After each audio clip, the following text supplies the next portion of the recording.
Hi there, it's time for a little bit of bongy faith and science for Pentecost. Oh, holy smoke! Can someone open a window, please? Holy smoke! Exploring faith and science. Hi there, I'm Faye, otherwise known as the Batty Boffin. And today we've got a fabulous experiment that is such fun you will not believe this. You'll need some metal things. I mean, you could use like a metal spoon, or really good is one of these cake racks that you put cakes on to cool down, or an oven tray or something like that. Try it out with a whole load of things, metal coat hangers, something like that. So you've got your metal things. You're going to need some pieces of string or yarn. You see, I've tied that on. You can tie it on in one place or two. This one I've done in two places. You're also going to need a glamorous assistant who's going to do some hitting things for you. So here's my glamorous assistant who has a wooden spoon. Anything to do with kind of hit things, a rule is fine as well. So I don't need to go on the site. I'm just going to do this one right here to see what to do. And what you're going to do is tie your metal things onto some string and then wind the string around your fingers. You can do this just with one finger or two. I'm going to do it with two, and I'm going to turn sideways for this bit. Okay, I'm going to put my fingers in my ears to kind of close them like that, and you've got to make sure that your metal thing is not touching you anywhere. So I'm going to kind of lean forward, and then my glamorous assistant is going to kind of tap it with the spoon. Here we go.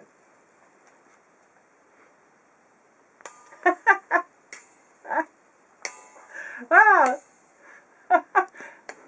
Wow, that's amazing. Now, you won't be able to hear that on the video, but what I heard was amazing. You have to try it to find out. So get a glamorous assistant to bong your rack. Thank you, glamorous assistant, and then you can kind of swap over. So I'm just going to have to leave you to work out what's going on there. We're going to have a little pause. See if you can work out what I could hear and what was going on in this little bit where we do the bubbles. Here it comes.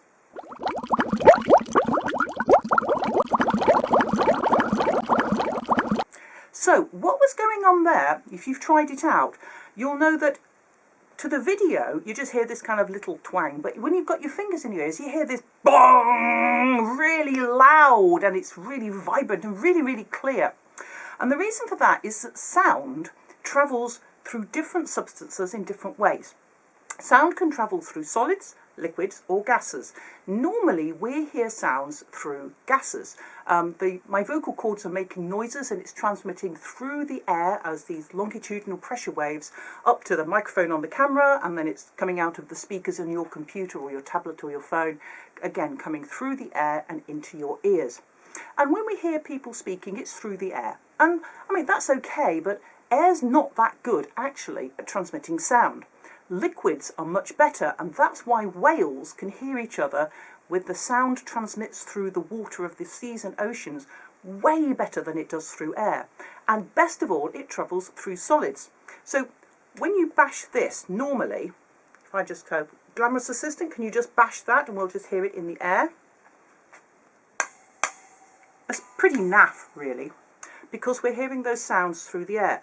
But when I have my finger in my ear, like that, it's transmitted through the solid of this string, through the solid of my finger, into the solid of the bones of my skull, and straight into my ears without losing anything in the air. So you get, wow, it comes through really loud and clear. It's great. Now, fun experiment, but what's that got to do with Pentecost, I hear you ask? What's that got to do with Pentecost? Thank you for asking.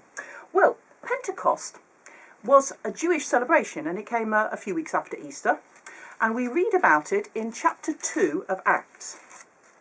So it was a Jewish celebration, and Jerusalem was full of people from all over the known world. And they spoke loads and loads of different languages.